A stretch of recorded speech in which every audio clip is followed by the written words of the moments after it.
I believe all the growth happens when you're the most uncomfortable and you take risks. Kind of all the craziness happened to me in the middle of the night at 2 a.m. Expecting a same outcome at this very moment is it's just not there. What about cases where, say, your other VCs recommend some startups to you? We have different views on this? Yes. Okay. I think that when a VC sends me a deal, I don't invest in that. So it just takes time. My dad looked at me and he's like, every day you wake up, this is gonna be a street fight and you're gonna get hit in the face every single day. You just have to make sure you get up every day and keep fighting. What does it take to build a venture fund that works at Gen Z speed, bets on founders at their rawest stage, and believes India will look entirely different in the next 30 years? In this episode of Point Break, I sit down with Brendan Rogers and Hershel Mehta, co-founders and general partners at 2AM VC. Brendan is well known for his optimistic take on India's startup story, shaped by his time as a founder and his early fascination with India's talent pool. Hershel brings a family legacy of entrepreneurship and investing, bridging his Silicon Valley networks with deep roots in India's startup ecosystem. Together, they share how 2AM VC was born out of late-night founder struggles, why they chose to focus on Gen Z founders and consumers, and what truly separates India's ecosystem from the West.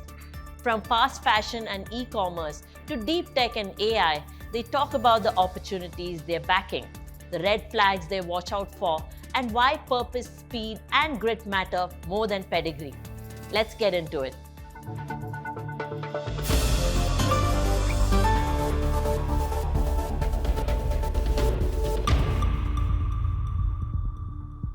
All right, good afternoon. Thank you so much, Brendan and Hershel, for being here.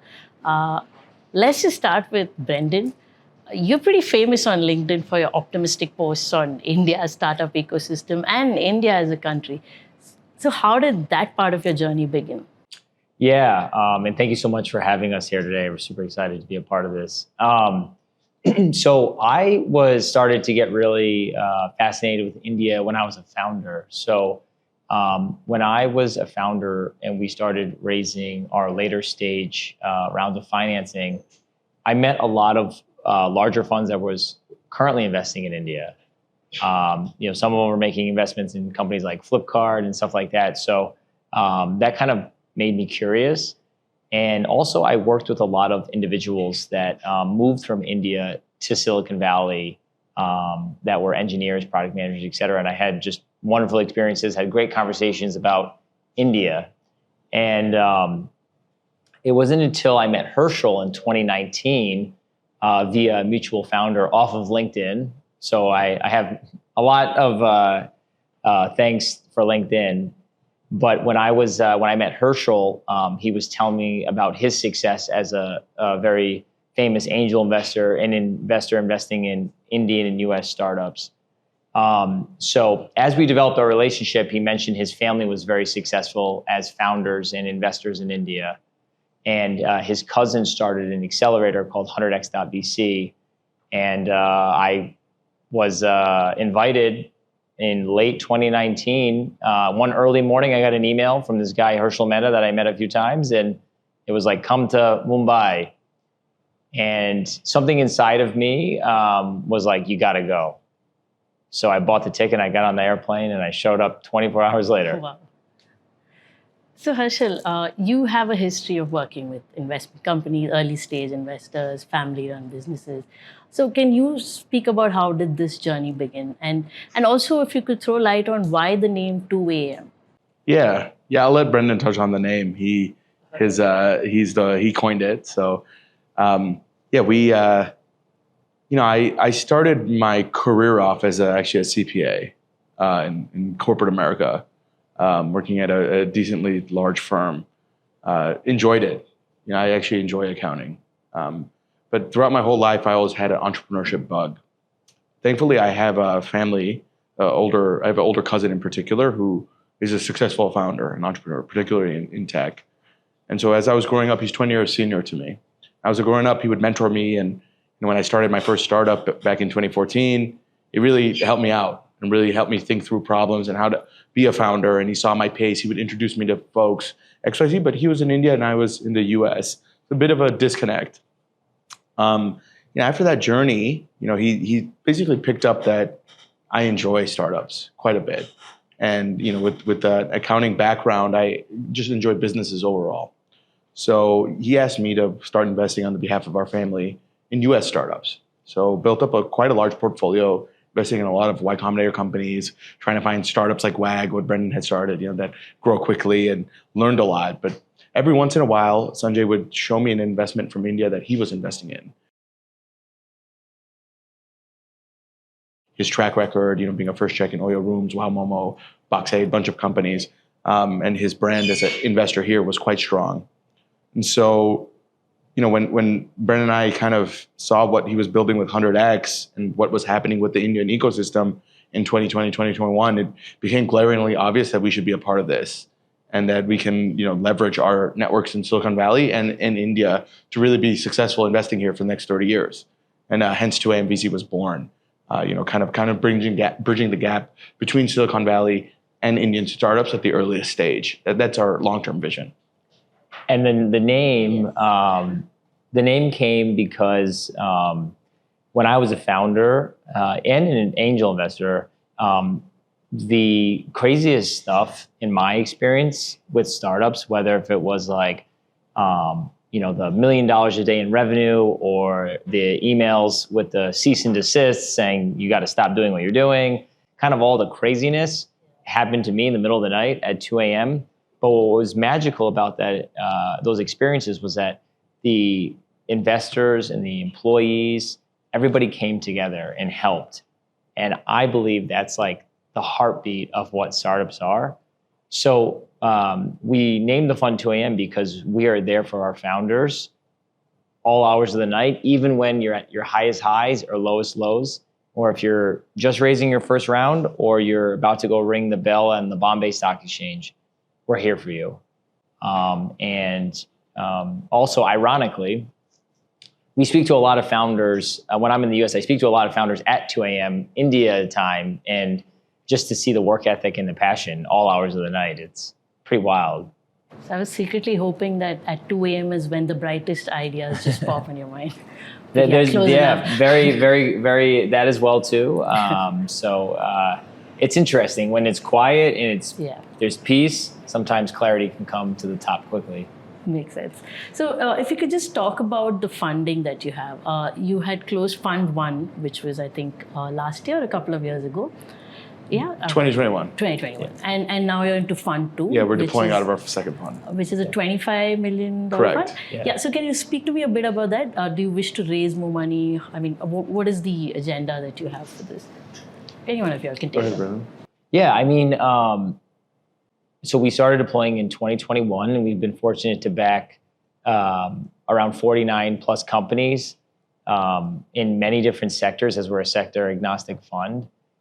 Our goal for the next 30 plus years is to invest billions of dollars into India.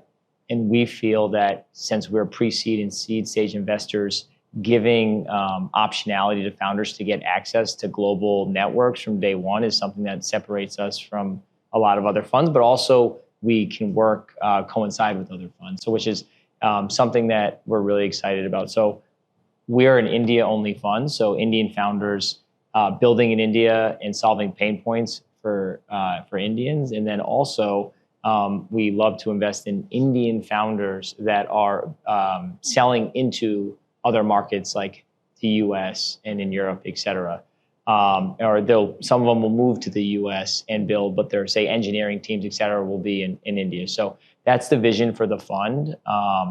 And yeah, the goal is to invest, billions of dollars. And, we believe this country is going to look very different 30 years from now. And we're very passionate about this Gen Z population and how this Gen Z population is risk-free, and their wallet size is growing, their consumption is growing, their adoption for new products and whatnot is growing. So we're excited to back those individuals in this amazing country. Hershel, any interesting startups that you can talk about that is in your portfolio? Yeah, I think one that we backed that has grown phenomenally well is a company called Numi. It's a ultra fast fashion, Gen Z ultra fast fashion. We were the first investor there, led their pre-seed round. And the pace at which they've executed over the last 3+ years has just been phenomenal to see. I mean, they have 20+ stores across India. Their app, now they do 60-minute delivery, a try and buy type model. And I think they're second in terms of that experience, right behind a giant like Myntra. So, when you have a startup that executes and has a big vision and is changing the way Indians look and dress and feel, really excited to back a company like that. We really double click on Gen Z's consumption as a fund, and the way Gen Z Indians are looking at their lifestyles and aspirational behavior. It's very appealing for tech first opportunities and digital first opportunities, and that's where investors like us like to come in. Got it. And so I would say e-commerce is still a priority. I mean, when it comes to investing, like this is one area where you see a lot of traction, right? Yeah, 100%. I think we're still in the very, very, very early days of e-commerce in India. I mean, when we look at a tier 2 and beyond a Bharat story, it's very low penetration. And we're going to see tons of Bharat first companies come in. I mean, Brendan, maybe you want to touch on Upnamart. Yeah, I mean, we did an investment called Upnamart. So think of like QCom plus DMart in places like Ranchi and Jharkhand and stuff like that. And as these consumers get online, they go to these Upnamarts and then they realize that they can now have these products delivered to them and stuff like that. We feel like that's going to solve so many people's kind of daily pain points. And that area is is a place that we're really excited about as consumption grows, as individuals are essentially upskilled, they're making more money, they're able to consume more, they're able to spend more. So very excited about that company in the portfolio. Those founders are relentless. They were fortunate enough to be on the kind of the head of growth side at Lenscard and just have really good experience on the consumer side. Hershel and I, our backgrounds are in consumer. My background as a founder was in consumer. And I think in not investing in consumer in India is a massive mistake because we're just seeing obviously the GDP growth. We're seeing the wallet size grow. We're seeing trends shift. We're seeing people want to, like I said earlier, test new products, adopt new products. So that's an area that we're heavily focused on. And I do think that there's going to be tools like AI or other tools to really facilitate that and help these technologies scale. So which brings me to the next question. There was a recent discussion, a few months ago, where a union minister said that investors are backing mostly e-commerce company, delivery companies. Nobody's really focusing on, say, the deep tech or startups that are creating products. So what are your thoughts on that? I think that's shifting. The reality is that to fund deep tech companies, it requires a lot of funding.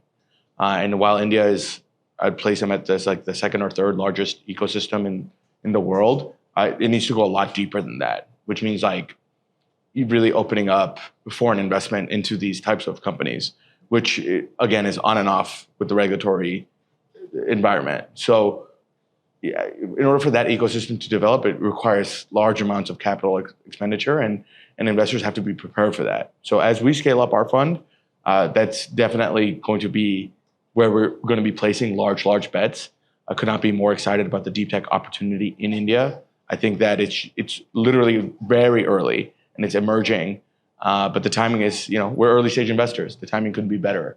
So it's happening, but you have to be patient for that. If you look at the consumer startups that we're speaking on, the time to outcome is relatively short. You're looking at 10, 12-year outcomes. With deep tech, you have to be prepared for it to be quite longer, which requires patience from investors, which requires a different type of capital as well.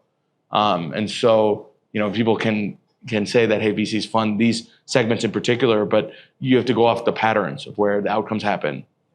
As soon as it emerges, that, hey, this is a viable outcome and these are, then everybody flocks there as well.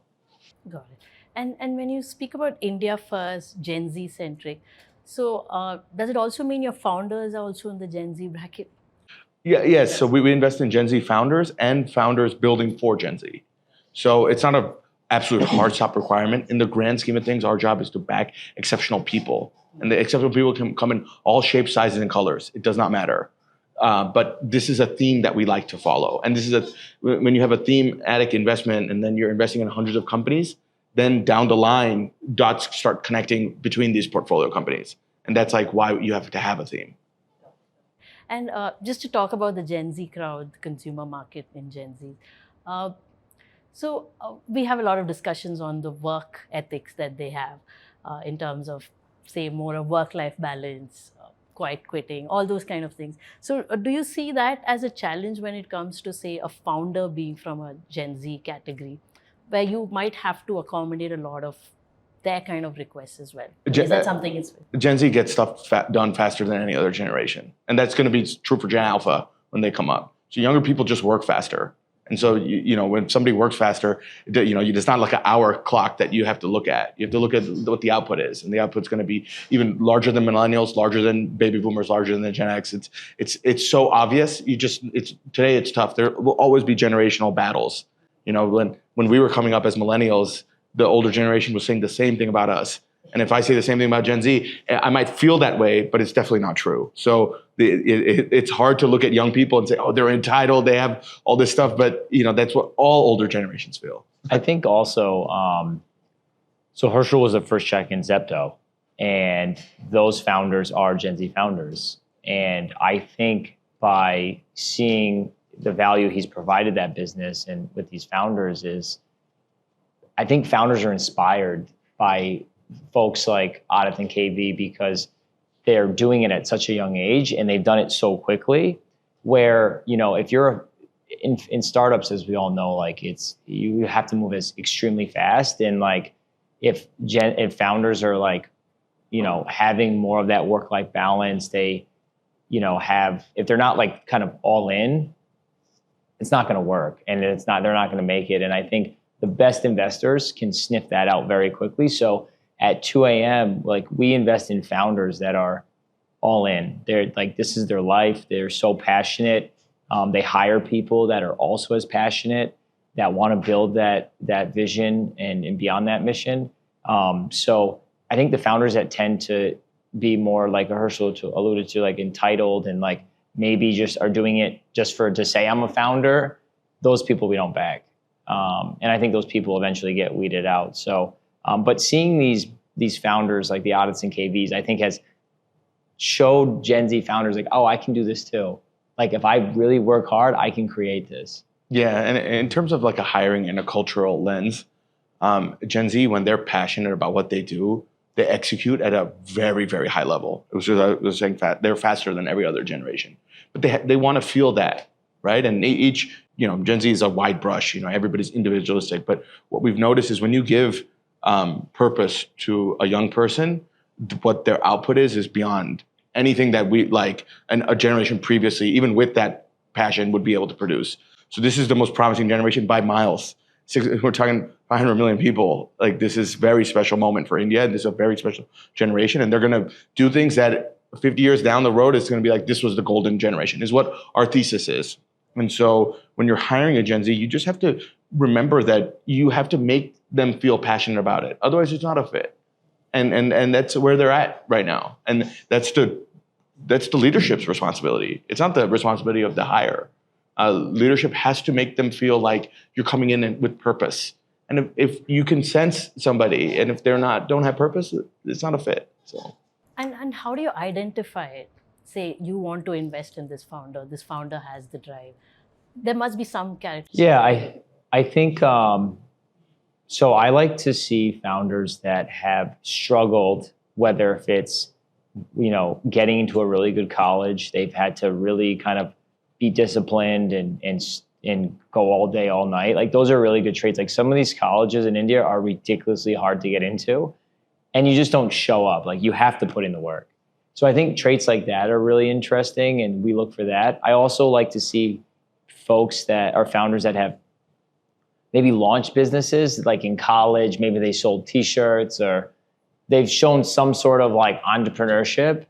And then also I think when founders have like customer or user insights, even though they may have not launched yet, but they've gone into the market and they've actually like A/B test and talked to different folks and got data and like came up with an idea. So, when we invested in a company called First Club, and I mean that founder is like was an executive at other companies, but before he even like launched the business or like really kind of raised money around the business, he like went into the market and like asked hundreds of people, is this something you would buy, et cetera. And First Club is essentially a really healthy food delivery business that's really fast, and really excited about that one.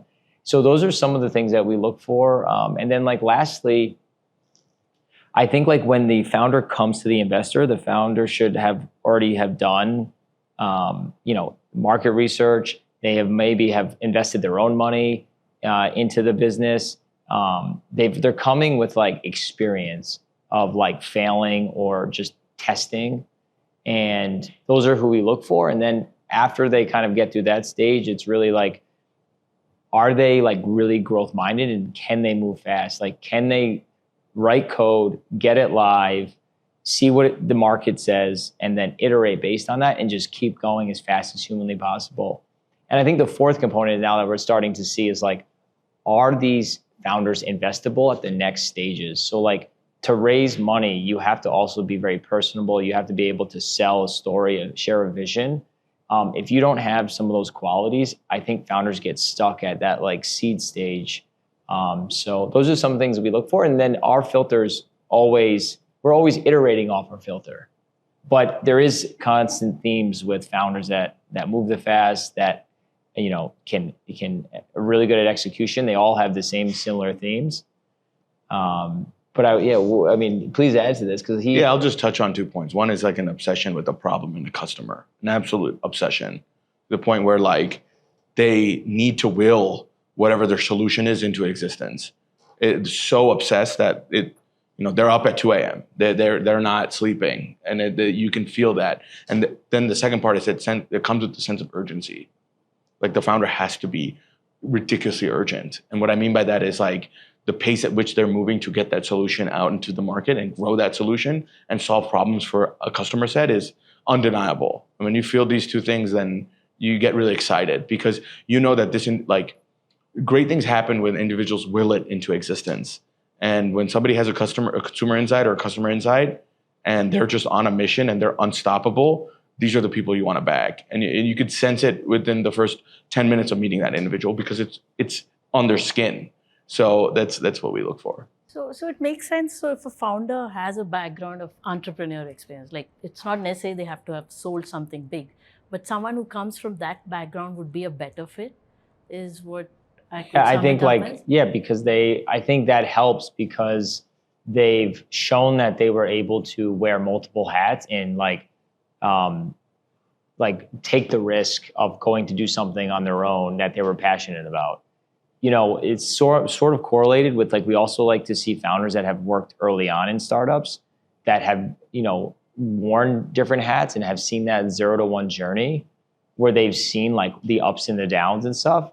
And I think also like with the First Club, the founder he was CEO of ClearTrip, and he, has hired many people and he has crazy leadership qualities. We think that that's very special. There's like many different moving pieces, but again, it has the same theme, that deep obsession Hershel mentioned and stuff like that. So say if a person comes from a big tech background, by what you've explained, probably they wouldn't have much to offer. Like Facebook or Google or something? Yes. Do you want to, how do you want us to answer this question? Is what we actually think? Yeah, as honest as possible. Are you sure? Yeah, well, Brennan, why don't you? No, I mean like, 100%. no, I think that, I think when you work in these companies like Facebook, Google, you become very soft, you become very comfortable, you become like, you make a lot of money. And unfortunately, like when you're soft and comfortable, you don't really grow. I believe all the growth happens when you're the most uncomfortable and you take risk. So when these founders are like coming to us saying, oh, I worked at Google or Facebook or any of these companies, which there's nothing wrong with working at these companies. It's just that these founders like are not really struggling, if you will. They're more so like they just want to be a founder to be a founder. So we tend not to really invest in those backgrounds. However, we'll diligence that background very carefully, because maybe that person left Google and they like invested all that money into building something and it failed, but then they were trying again and stuff like that. So it's not like we're not going to invest in it. It's just that these companies, like, it's almost like a golden bird cage, because like you go to these companies, they pay for your food. And I'm not really sure in India if it kind of works like this. I'm sure it is. But in Silicon Valley, like you work at Google, they pay for your food. Yeah, they drive you to and from the work. There's gym facilities. There's daycare. They don't want you to leave. And when everything is just handed to you and like they're just like, complicit. Yeah, I think you become like that's your lifestyle, and you don't feel that hunger. You don't feel like that excitement anymore. And that can bleed into being a founder. And obviously, as a founder at Pre-Seed Seed, like you're basically, it's like David and Goliath every day. Like you're going up against, something very scary, and you have to be able to have, like my dad always said, like I moved to Palo Alto when I was 21 in 2011. My dad looked at me and he's like, every day you wake up, this is going to be a street fight, and you're going to get hit in the face every single day. You just have to make sure you get up every day and keep fighting. And that's hard to do, especially when it's not working. You've done multiple businesses, nothing's working out. But yeah, I don't want to publicly say I don't invest in people that work at Facebook or Google, but that's kind of our high level thoughts. I don't know if you want to add anything. Yeah, and then this is like, I'm spilling all the beans here, Yes, okay, please. on how we think about it. And I'm going to say it from more of a US lens, okay? So in India, we don't get a lot of these profiles for various reasons but in the US, when we see a founder who's on the younger side, I'm talking about sub 35. And it depends what big tech. So anything over 3 years it's actually a flag for us if they're at Google or Facebook, just because the founders should have gotten bored before is our belief, okay? And then at Amazon, it's different. Amazon, we want to see 5+ years. So Amazon has a different reputation. So each one's different. It's actually interesting when you double click on them. So if I see someone that's been at Amazon for 7+ years, I know this guy has put in like a certain amount of work and has a certain amount of, and the lifestyle is not as important because of the amount of hours that is required to get to 5+ years at Amazon. So Amazon, we have a different lens, but these other ones, we generally want to see less than 3 years. So if you start your career out at Google, that's actually a great sign. But in 2 years, we want to see that guy get bored and start something. Or maybe they go to Google and then they go work for like a smaller startup. Correct. That's, maybe pre-IPO. Correct. Something like that. So, there's certain tick marks, but again, this is a very small reason on why we invest. What I want to see is like, what are you doing now? I don't care about your past. Yeah. What have you done in the last 6 months? And that's how we'll determine whether it's a fit for us. And really, like, as investors, especially pre-seed seed investors, you have to talk to everybody. Like, yes, we have our filters. We know what works and what doesn't work. But at the end of the day, if it kind of meets our super high level filter, we talk to everybody. Because you never know. You know what I mean? And again, these are patterns that we've noticed. The real reality is that the true alpha comes from the outlier that is not in the pattern. Yeah. So while these patterns are formed over a period of time, and pattern recognition is very important for a venture capitalist, the reality is the true one is one that isn't in that pattern, which is what we're actually hunting for. I mean, if you look at the Zepto guys, like those guys are 19-year-old Stanford computer science dropouts. Like they've never worked anywhere. They're young, like. So that's a very outlier type profile. Even Falguni Nair at Nika, that's a very outlier profile. And Nika is one of the top 10 startups that have IPO'd over the last, she had a female, older, worked at a bank, and is doing a beauty startup. You would question marks. Yeah, 100%. Look at the execution. You can't deny her. So we're looking for that. And so it's our job to have a pattern, but then really, really find the one outside of it. And what about cases where, say, your other VCs recommend some startups to you? Like they say, these guys are really good. Do you go by that word, or do you still stick to your philosophy as if you have certain? Um, I'll give my answer, and Hershel can. We have differing views. Views on Um, this? yes. Okay. Yes. I think that when a VC sends me a deal, I think I don't invest in that. And I'm more so on the fund side. So when a fund sends me a deal, because in my eyes, why aren't you investing more if you believe in the company so much? Unless it makes sense, like like you guys can really add value because they want to launch in the US. I understand that, but most of the time, I do not take those deals to heart, and we stick to the philosophy. However, angels, like folks that we know a lot of angels that may have worked at Flipkart, or they've worked at some of these like post-IPO companies like Swiggy and stuff like that, where they've had really good roles in the company and they get really good deal flow because they just like love being in the startup ecosystem. They're running around Bangalore at all these events.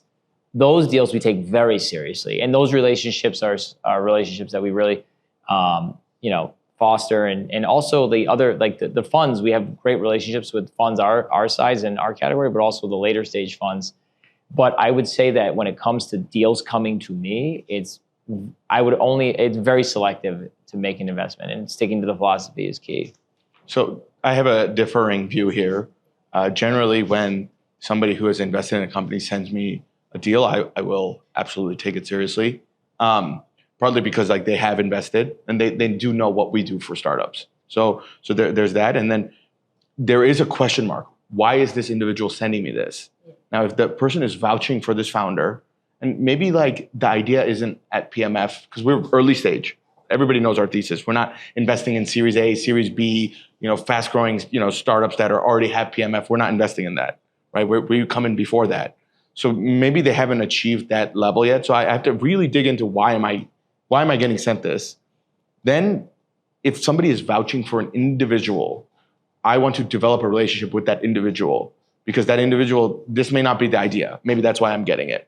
But this individual has shown that he can sit in a room with a venture capitalist and raise money. And that experience is very important for maybe the next thing he does. Mm-hmm. So if I can provide any kind of value to any founder, that's the core crux of our business, by the way. It's not actually investing and all this, it's help founders. If we help founders, good things happen for us on all sides, and everything we'll do. So that's number one. And every founder deserves that 30 minutes to 45 minutes of speaking, of ideating, of, hey, can I help you in any which way, regardless of investment. Okay, the investment stage comes, we know within 10 minutes whether we're going to invest or not, but we'll help anybody. And the reality is that's what creates a network effect. That's what makes us better investors. So unless it's competitive, and it's a different story. But the core focus for 2AM VC is to help entrepreneurs in India. So my next question is on the ecosystem in the West. How different is it in Silicon Valley versus India when it comes to the startup founders or the VC ecosystem as a whole? It's pretty similar. I think that there's VCs. You have your typical kind of area where all the VC offices are. You have the coffee shops where all the founders go. You have all the events. It's very similar. Bangalore. Yeah, Bangalore, yes, I think NCR as well. Okay. Yeah, I would say Bangalore is like the Silicon Valley of India. Like if you're building a tech, like I think NCR is great, but I think like Bangalore, from just like a network perspective, in my experience, is a spot. But I think it's very similar. I think that founders, the way that they meet angel investors, meet funds, there is events, there is a community. It's very similar. I just think there's way more funds in Silicon Valley. Way more capital. Way more capital. It's way more sectors. Way more sectors. When you have companies like the OpenAIs of the world, the Googles, the Facebooks, Apple, like it's all in one area. So you have so many people that are in the same industry where it's just more going on. So yeah, I think it's very similar. And I think Bangalore is becoming it's erupting as like what's interesting about Bangalore that I learned is that people in Bangalore are from all parts of India. And you get this whole melting pot of everybody, which is cool for me because I get to learn so much and stuff. And I think that's only expanding. And I think that more founders are obviously going to have more presence here. And and grow here. And lastly, I'll share about Bangalore, which is very similar to Silicon Valley, is that people in Bangalore are open to being early adopters of testing these new products. Whereas if you were to go launch in like, Chennai or someplace, like people may not be receptive of trying these products. So it's a good ecosystem to launch a business here, get data and move fast. And Silicon Valley is that same place. Like you launch a product in Silicon Valley, if you want to get good user feedback and get good kind of data on like, how to iterate or where to iterate, it's a good place to launch. So there's a lot of similarities from that perspective. Yeah, it's similar vibes. Just the scale is it's quite different. And it's just the entrepreneurs and the ecosystem's job to get it on par. That's like what the next 50 years is going to look like. That's why we invest here. It's like there's insane growth to be happened, but from a scale and from an outcome perspective, it is different. And anyone that says no, it's the same or you're kidding yourself. That's like the growth opportunity over the next 30 years. So that's our job. That's like literally our job is to get it on par. But the vibes are very similar. The ecosystems is mirrored in terms of like, it's just 10 years, 15 years behind. It will catch up. And not only will it catch up, I think it's 75 years, it'll surpass. That's like a long-term India vision. So it's every year it chips. And then when you really extrapolate it, I mean, you look at 2015 India and 2025 India, the ecosystem, look at Bangalore, what it was from these large Google parks to now HSR, Kormangla, Indianagar, what these places have become when you drive down the street and you just see one startup after another startup after another startup, not just their offices, their actual physical stores. Yeah. That's an ecosystem developing. And what's that going to look like in 10 years? And then, when NCR, it just emerged and it's only growing. And that region in India is huge. So India's not just going to have one Silicon Valley like the US does. It's going to have multiple, and Bangalore's the picture image, and then it'll keep repeating. Is my belief. But do you think the culture element comes into picture? Like for example, founders here, they might shy away a bit from say maybe failures in startups. You start something, it fails, and there's more a mindset of maybe now I need to move on to a regular job. Versus in Silicon Valley, where you're surrounded by a lot of founders, and this is such a common thing that you're just open to investing and you're open to experimenting. I mean, do you feel that as a difference? No. We invested in 50 startups in 4 years. And that number is just going to double, triple. There's so many entrepreneurs there, and the risk appetite, the failure, it's changing. And I get it. There is like a pressure that comes with being Indian that may not be exactly mirrored in the West, and maybe it doesn't. Failure doesn't get rewarded as much as it does. Like we talk about this often. There's like a hierarchy in Silicon Valley, and like the employee is kind of at the lower end of this hierarchy. And founder, what successful or not, is at the very tippity top. And it does not matter whether you made it or not. The fact that you're trying is what matters. That's very unique to Silicon Valley. That's not replicated the rest of America. So let's be clear there. And America has such a long-tailed history of entrepreneurship, of business titans. India's 75 years. Okay, like this is very new, and the culture is mirroring. And young people, it's different for them. Like you want the generation before us, the Gen X generation, wants their children to take these risks. They made sacrifices for that to happen, and so we are seeing a massive shift in culture, massive shift in identity. Like people want to be founders, they want to try, they want to fail, and they want to move on. And the ecosystem is allowing that to happen. There are more angel investors today in India.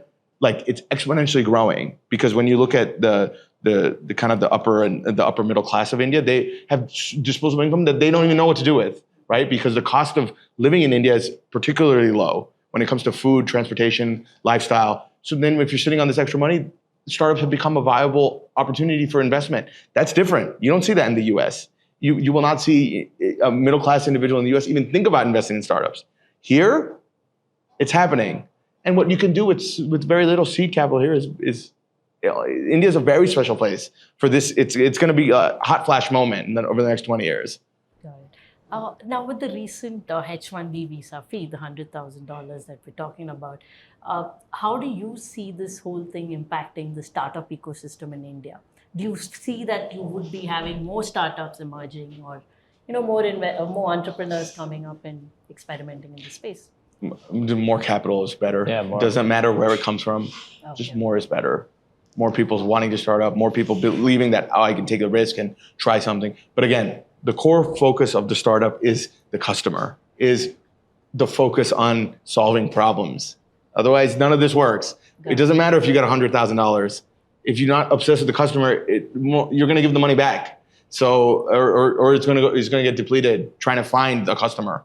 So it's really the problem statement. Be obsessed with it. Otherwise, and India has tons of problems. That's why I love this investing in this country. The friction that happens and what technology solves the friction, it's limitless, the potential here. Got it. But in your portfolio, like we were talking about earlier, that your customers, there are customers in the US as well, right? So this new rule, it's not going to affect in any way, say the way you do business with them, or say you have employees there to work. Are we talking about the H-1B? Yes, with the H-1B. Oh, okay. I'm sorry. I thought you were referring to the government fund that's now starting to invest. No, but like just on the H-1B side, like more people, like more capital will be now in the ecosystem Resources as people would come be back. more, Yeah, yes, you'd find exactly. more And there'll be more founders for sure. But I also think like, more money, like these individuals will have more money if they're not founders or not, but they'll be able to consume more, which the economy will grow, in my opinion. But in terms of the H-1B issue affecting our founders, no, it won't affect the founders. Zero. Founders come on an O1 visa to the US. Okay. So that will not affect us. It more so that H-1B is for like the individual that will leave India and go work at Facebook on an H-1B. Yeah. That's like the crux of it all. And if Facebook for them, the 100,000 is marginal. Yeah. It's really the consulting firms that are going to feel this. Yeah. And then the individuals that work for those consulting firms. Yeah. I think Wipro's, Infosys's, and then every single mom and pop shop that does that placement as well. They'll feel the brunt of this. Startups will also feel it. Think Series B and beyond, who have raised 50 million plus, they'll also feel it because they would also be willing to hire, but they may not be willing to pay the $100,000. Yeah. So it's kind of in that mid-range business, small to mid-range business that will feel it.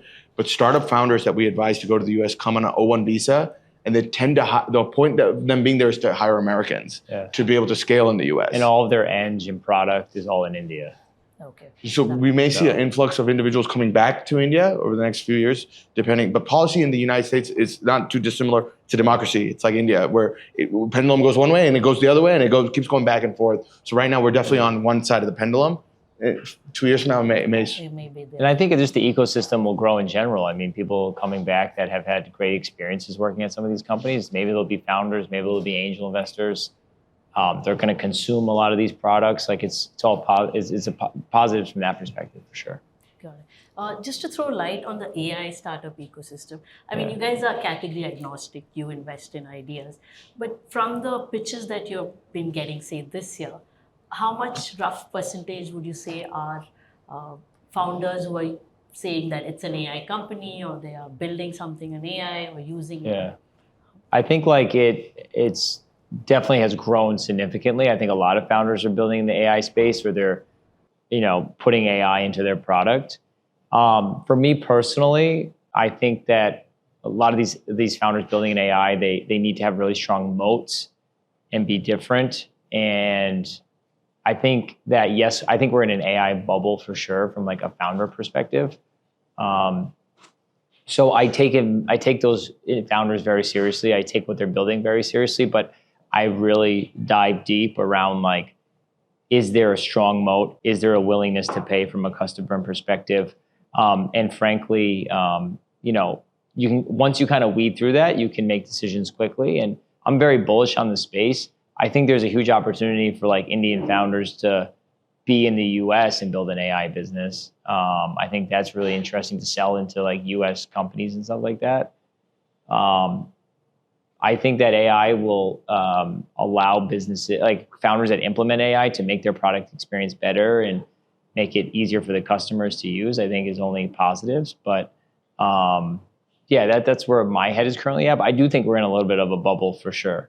And I think the amount of pitches that we're talking with founders is like, it's definitely getting less.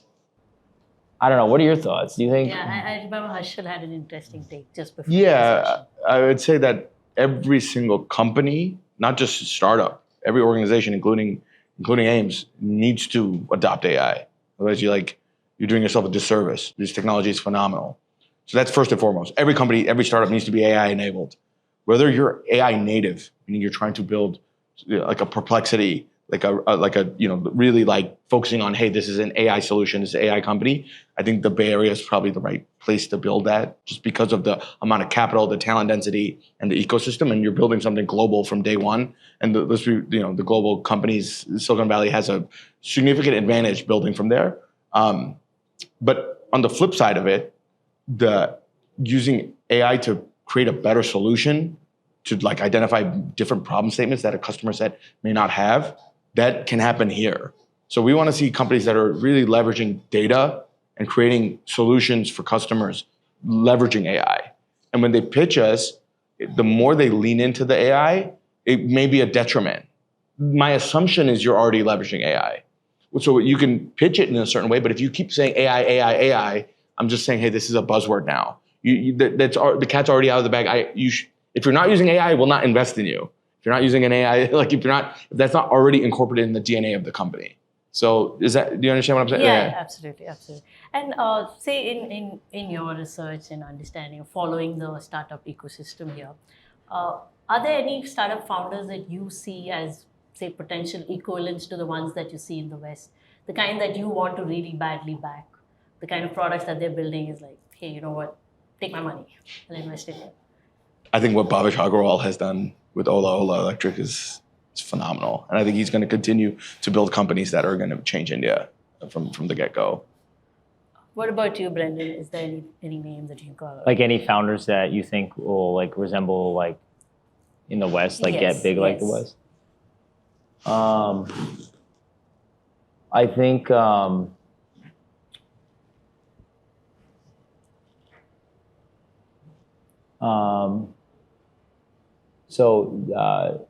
Depender from Zomato, I think his story is really interesting. I think what he's doing is very, very interesting, and the growth of that business, from a market cap perspective, and just the adoption rate is insanity. I also like this guy Nikhil Kamath.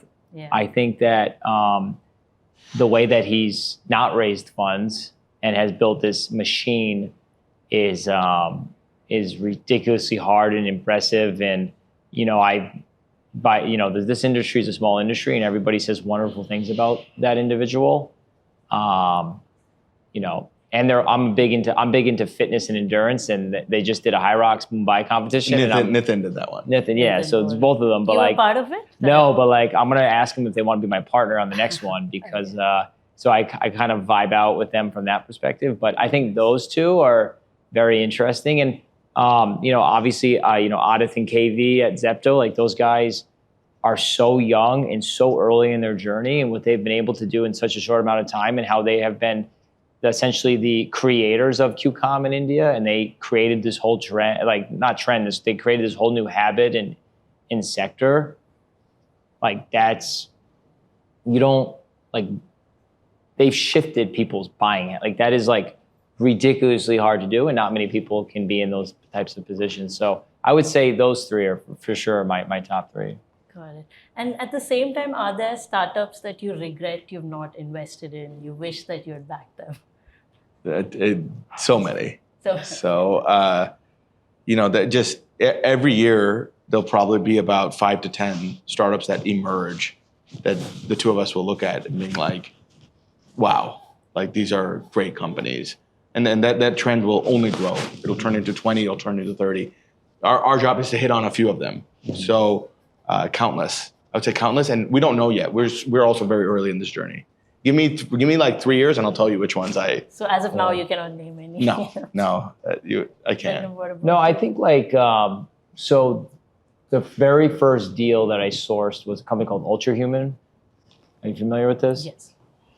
I don't think I missed it. I wasn't actively investing, but when I first saw that deal, it was a yoga app or meditation app. and it was a little bit of expensive deal, but the founder was very successful, like, individuals and stuff. But now where that company is gone, I think like the mission and the value that they're providing people is ridiculously interesting. And I'm all for health and longevity and, constantly, being a healthier human. So I would probably say like I didn't miss that, but it would have been nice to be a part of that journey for sure, just because I can connect with it. This is kind of not the off topic, but I regret not investing in India earlier, because I know that if I started doing this in like 2015, like I think I would have hit on everything. The grows, the razor pays, like, so that's I missed the time. So I missed that time block. That's what probably my biggest regret is. Got it. So. But at the same time, do you feel in India, when it comes to say pre-seed investing, we are still kind of being a bit of a miser, I would say. Why I'm saying is, like, for example, you have these AI startups in the US, say Anthropics, who get $100 million funding, the pre-seed round, the seed funding. Yeah. So do you see in India, we would reach a stage where investors would be ready to bet on these founders with big numbers? So let me just show the outcome here. So like in the US, when that happens, Anthropic raises $100 million seed funding. The outcome, the minimum viable outcome is $100 billion. $100 billion. Today in India, I can't point to very many $100 billion companies. Now, our belief is over the next 10 to 20 years, that will become the norm. So it just takes time. Expecting a same outcome at this very moment it's just not there. So it has to start at a certain level, right? Even if you look at a Swiggy, which IPO'd recently, where's Swiggy at compared to its counterpart of DoorDash? DoorDash is a $100 billion company, we're touching it, right? So the numbers aren't on the same scale, hence the scale matches. And that's why we're a $25 million fund. We're gonna grow with this market. And the ambition is billions of dollars into India. Patience is required here.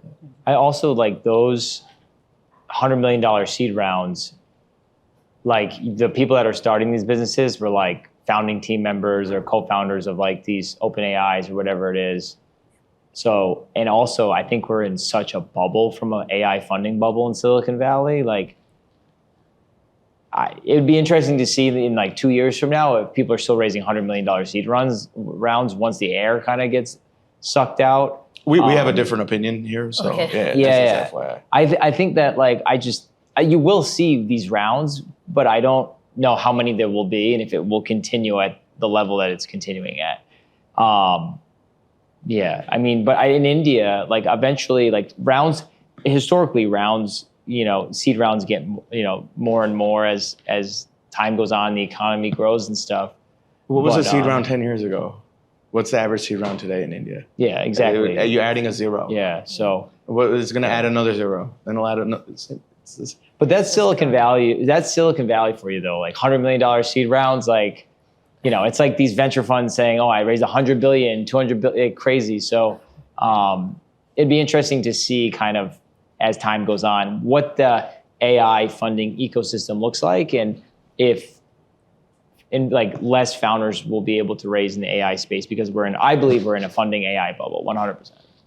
Just one thing I just want to touch on is that like the consumer base in India for a majority of the tech companies is relatively small compared to the US and abroad. And that number is rapidly growing. So as it grows, then the valuations and the funding will match. Currently, it's in the very early stages. So if you get caught looking ahead, it's actually quite dangerous, even for the startups. So if the startup raises a certain amount of money today, but cannot show results in the next 3 years on that because the customer base isn't ready for that, that's like how they fail.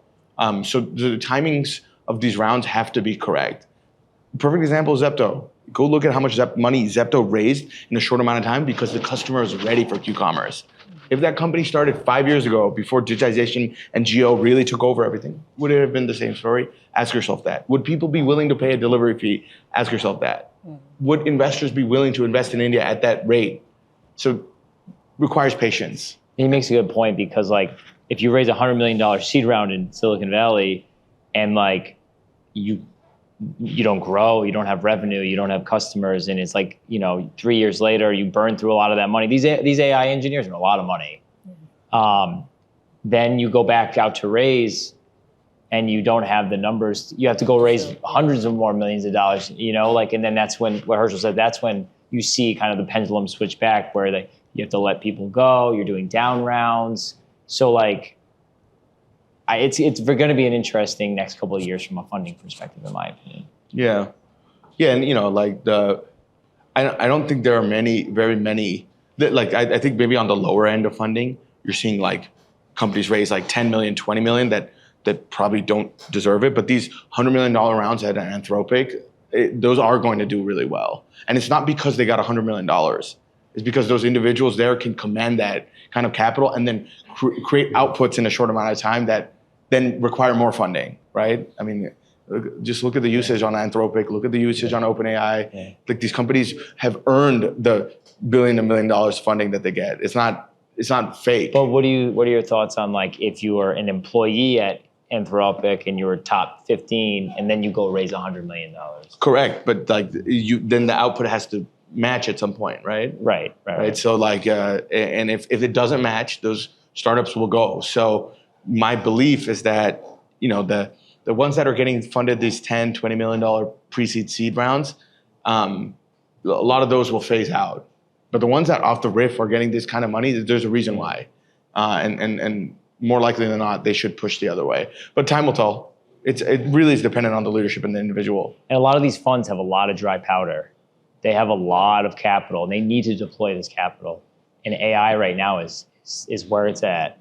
So if you're a founder and you can tell a good story, you have good backgrounds, you're going to have a really good shot at raising capital. So. And what is the exit strategy for 2AM VC? Is it, say, an IPO, or is it some form of acquisition? What is your vision on that? Either or. I mean, we are very bullish on the Indian IPO markets in the next 5 to 10 years. We think that's a great channel for liquidity for us. Also, a lot of bigger players buying companies in India.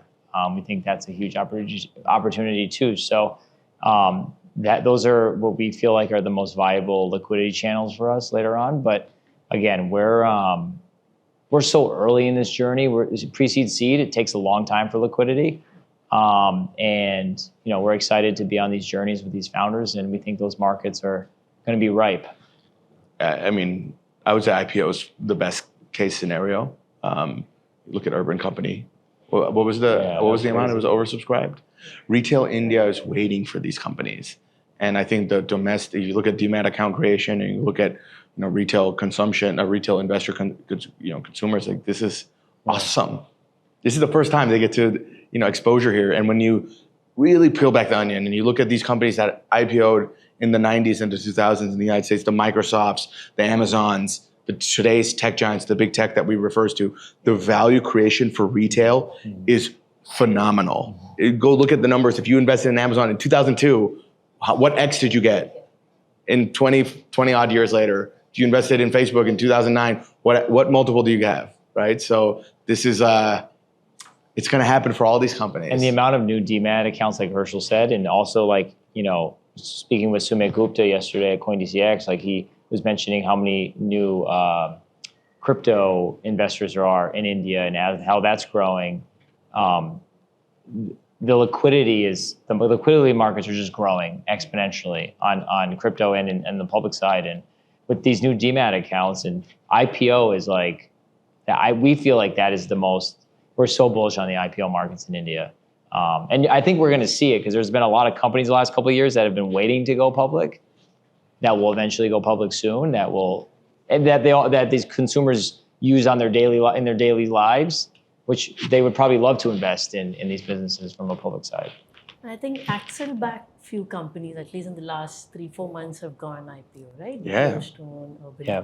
We're we are very, very good friends and partners with Excel. We do a lot of deals with Excel.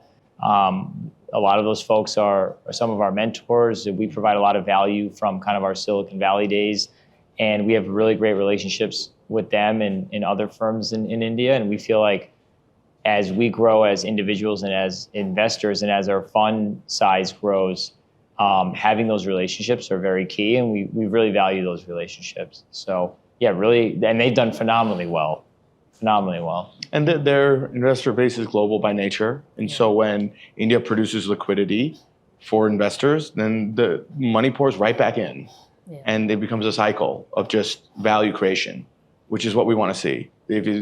Bangalore 10 years ago was a lot different than Bangalore today. The amount of value that's been created in this city, this is a new city, is astronomical. And just 20 years from now, it's going to be even better. The weather here is so attractive for individuals. And then what Brendan alluded to, this diverse melting pot of being able to, like, you know, India's strength is in its diversity as a country. That's one of the strengths of the United States as well. And so we see parallels from that lens.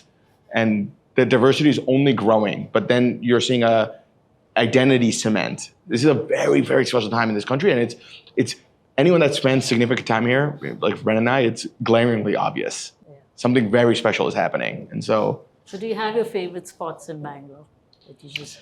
I like this place called Monkey Bar. Have you heard of Monkey Bar? Yeah. Have you been there? Yeah. That's a cool spot. That's actually a really cool spot. I like Cubbon Park. I'm a big runner. Brendan is a big beer and wings guy, and yeah. Bangalore is try like, not to anymore. It's But a paradise. it's a paradise. He's every brewery. Let's go. no, I do like I like that's my favorite spot. I really like Cubbon Park. I think that's a great way to kind of disconnect. And also the fitness bit that you spoke about. Yeah, I think it's yeah. pretty big here as well. Exactly, Yeah, and these clubs and communities. a lot of fitness, a lot of cool run clubs. You know, it's definitely an active community for sure.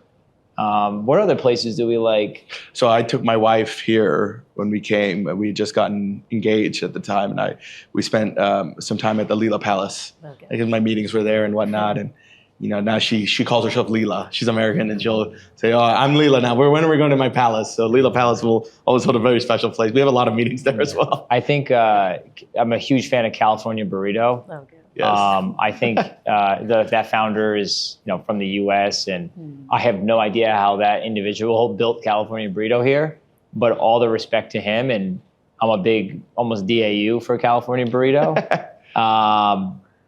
Yeah, those are the top spots. I'm trying to think, what else do we like going to? I mean, you know, wherever our founders guide us. I love HSR. Sometimes Oh, and they I'm a look- big third wave guy. Oh, Yes. okay. I'm obsessed with The third startup wave. culture. Yes. I'm obsessed with third wave. I love going to HSR, the big third wave there. I forgot what street it's on.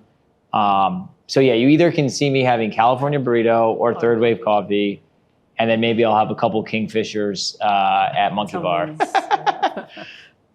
Just a thought on you're talking about Gen Zs. We want to invest in them. We're backing them. So, as a Gen Z 25-year-old watching this, what message would you like to give them? I would say if you're a Gen Zer in India, I would say take risk.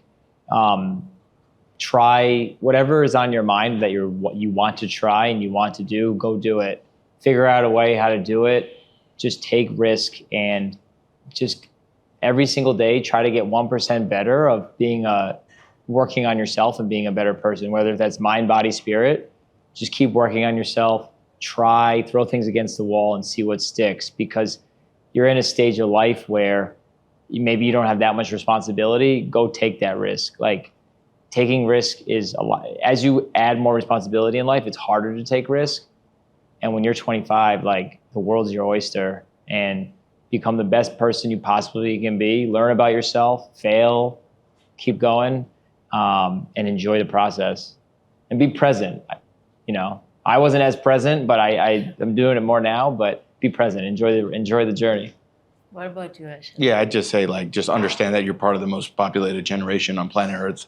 It's the most consequential generation ever. And that there's a responsibility to create value across, just in India and across the board. And if you hold that yourself to high standards, things will change and things will move really quickly. So the opportunity for Gen Z is so high, and that the expectation is high. So just, you know, keep powering through, and it's, you know, follow first principle thinking, like what Brendan just mentioned. Just compete with yourself every day, and beautiful things will happen. And I took that question from Nikhil Kamat's. Let's go. Of course. Nice. And just bringing this discussion to an end, what is your vision for with 2AM VC, say, in the next 10 years? Yeah, I mean, we want to invest, billions of dollars within the next 30 years, but in the next 10 years, invest as much as humanly possible and build an amazing team around 2AM, whether if that's from our 2AM Army, which are like really, intelligent interns, to, bringing people into the firm and creating the infrastructure so this firm can scale for the next 30 plus years, and just really backing exceptional founders and that are solving massive pain points for Indians. So it's one thing that for me, investing in India has given me purpose, and it has given me my why is so strong because I was a founder and I loved the startup journey and I love the ups and downs, and Silicon Valley is a great place and I'm forever grateful to have built businesses there. But there's something about India that when I land in this country and I see the, organized chaos, if you will, and the noises and the different cultures within within India, and like something inside of me like just lights up and it makes me feel electric, which gives me purpose and it makes me want to keep going. And I'm just having fun. Like, I think this is so fun.